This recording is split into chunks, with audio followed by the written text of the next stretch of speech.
बिस्मिल्लाहिर्रहमानिर्रहीम। नाज़रीन, इस वीडियो क्लिप में आपको ये बताया जाता है कि गंदम की अच्छी पैदावार के लिए कितनी नाइट्रोजन ज़रूरी होती है और ये कब कब डालनी चाहिए। तो इसमें आप एक रूल याद रख लें कि अगर 50 या 60 मन पैदावार लेनी है ना, तो 50 या 60 किलो नाइट्रोजन उसको दरकार होती है। 70 लेनी है तो 70 किलो दरकार है। तो गंदम को सबसे ज़्यादा नाइट्रोजन की ज़रूरत होती है, फास्फोरस के मुकाबले में भी ज़्यादा, बल्कि पोटाश के मुकाबले में भी ज़्यादा, क्योंकि प्रोटीन बनती है इससे। तो ये सारी नाइट्रोजन जो है ना, वो हम नहीं डालते, बल्कि कुछ अल्लाह ताला की तरफ से भी अता होती है कि जरासीमी अमल से जो है ना वो मिल जाती है। तो ज़मीन के अंदर भी पहले मौजूद होती है, तो सारी नहीं डाली। ये 50-60 किलो नाइट्रोजन की बात कर रहा हूँ, यूरिया की नहीं बात कर रहा।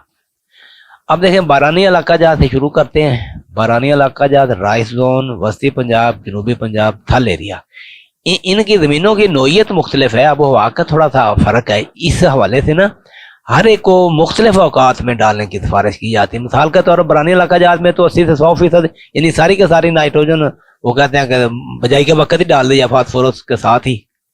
लेकिन बात यह है कि जहाँ पे श्योर बारिश है ना, कि यकीनी बारिश है, ज़्यादातर बारिश के ऊपर ही डिपेंडेंट है, ट्यूबवेल वगैरह या सोलर का सिस्टम नहीं है, वहाँ पे 80% नाइट्रोजन जो है ना वो डाल देनी चाहिए बजाई के वक्त। बाकी जो है ना वो जब बारिश आए तो उस वक्त गोब की स्टेज तक जब भी मौका मिले उसको बाकी 10-20% जो है ना फिर डालनी चाहिए। बाकी अगर राइस जोन की ज़मीनें, आपको तो पक्के वट की ज़मीनें हैं, वहाँ तो हमें चाहिए कि बजाई के वक्त जब हम डीएपी डालते हैं तो उसके साथ ही कम से कम एक बोरी जो है ना, यानी 50% नाइट्रोजन जो है ना बजाई के वक्त डाल दी जाए। ये बड़ी अहम बात है। मैं खुद राइस जोन का हूँ और ये प्रैक्टिस चलती है और ये ज़्यादा कामयाब है। बंदा सोचता है बजाई के वक्त जब डीएपी डाल दी, जितनी शुरू में ज़रूरत होती है वो तो डीएपी से पूरी हो जाती है, यूरिया डालने का क्या फ़ायदा है भाई। जो पक्के वाट की ज़मीनें हैं वहाँ डालें, वो कहीं नहीं जाती, वो ज़मीन के अंदर काफ़ी हद तक महफूज हो जाती है, बड़ी ग्रोथ बहुत शानदार होती है इससे। तो उसमें 50% जो है ना ये बजाई के वक्त डाल दी जाए, यानी एक बोरी यूरिया जो है ना ये डीएपी के साथ ही मिला के डाल दी जाए, ये बेहतर है। तो वस्ती पंजाब में की जो भारी मारा ज़मीनें हैं या जनूबी पंजाब की, उनमें आधी नहीं डालें।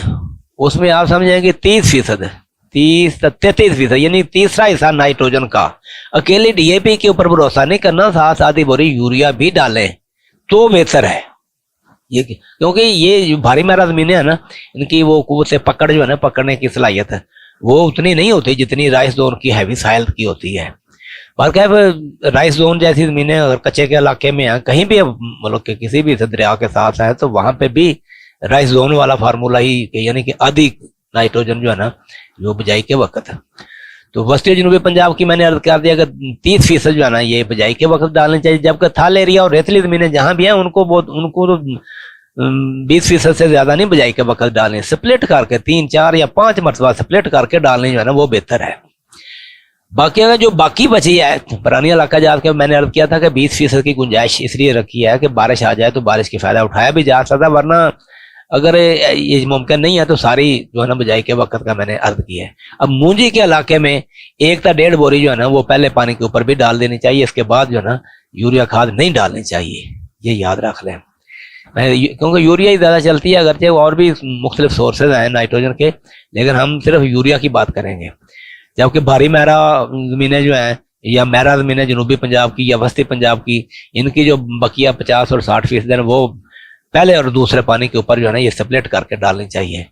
तो बाकी रहा कि जो बच जाती है ना बिल्कुल थोड़ी सी मिकदार गोब की हालत में भी महरा और भारी महरा ज़मीनों में जो है गोब की हालत में भी डालनी चाहिए, जबकि राइस जोन की हैवी साइल में या डेरा गाजी खान साइड में कच्चे के इलाके में भी आप देखें जो हैवी साइल है वहाँ पे गोब की हालत में इजाफी नाइट्रोजन डालने की ज़रूरत नहीं है। तो आप मेरी बात समझ गए होंगे कि अच्छी पैदावार के लिए 50, 60 और 70 किलोग्राम नाइट्रोजन की ज़रूरत होती है।